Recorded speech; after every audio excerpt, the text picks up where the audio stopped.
Saudara sebangsa setanah air, bahwa Jokowi itu manusia bengis dan biadab yang gemar menyiksa sesama manusia bisa kita simpulkan dari pernyataan dua intelektual berikut ini. Yang pertama itu Dr. Insinyur Abdul Basit MSI. Yang kedua Ustadz Irsyad Ahmad. Dalam sebuah interview dengan host Obor Rakyat Reborn, Pak Abdul Basit, dosen MIPA, Matematika, Ilmu Pasti dan Ilmu Pengetahuan Alam di IPB, diinterogasi oleh Polda Metro Jaya karena tuduhan berbuat makar terhadap pemerintahan Jokowi. Dia dituduh membiayai jaringan makar itu.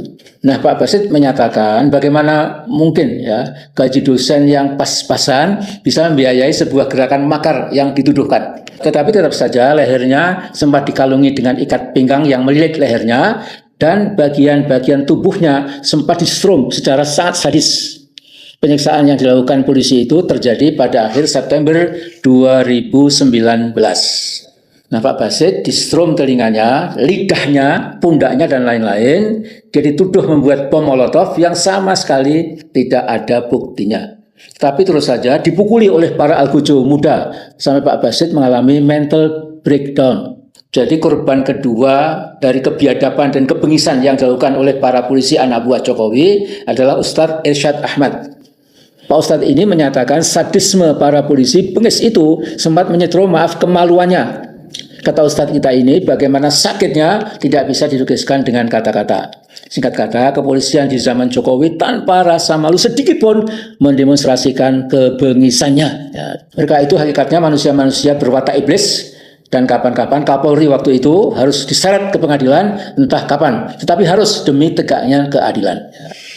Nah, kita semua berterima kasih pada host Obor Rakyat Reborn, yaitu Mas Yardi Budiono, sebagai seorang aktivis dan jurnalis yang juga sempat dipenjara selama 6 bulan oleh Jokowi, walaupun tuntutan jaksa itu hukuman pidana 2 tahun. Jadi teruskan pembongkaran sadisme yang dilakukan oleh para manusia iblis yang begitu tega menyiksa dan mencincang anak-anak bangsa. Jokowi tidak boleh dibiarkan melenggang seenak wudelnya sendiri. Ya. Sang waktu terus bergulir, tidak ada manusia satupun di dunia ini yang bisa menghentikan berjalannya waktu. Saya yakin 100% Jokowi adalah dedengkot kezaliman sosial, politik, dan kemanusiaan di bumi Indonesia. Jadi insya Allah Jokowi pasti akan memanen siksa gara-gara dosa besarnya yang berupa penyiksaan sadis pada anak-anak bangsa. Jumlahnya bukan saja puluhan, ya, mungkin ratusan. Ya. Dan manusia tak bersalah jadi korban sadisme Jokowi itu tentu ada perhitungannya. Ya. Jokowi, dosa besar Anda berupa kebengisan dan kebiadaban tidak mungkin bisa Anda tebus. Arwah mereka yang Anda bunuh lewat tangan para begundal Anda, saya yakin di alam barzah terus-menerus tanpa putus berdoa kepada Allah yang Maha Esa dan Allah yang Maha Kuasa agar Anda mendapat siksa sepadan dengan kejahatan Anda. Siksa di dunia dan kelak di akhirat. Enjoy it, Jokowi. Tidak menyangka ternyata Anda, Jokowi, adalah a cold-blooded man. Manusia yang berdarah dingin. Wallahu a'lam bishawab. Assalamualaikum warahmatullahi wabarakatuh.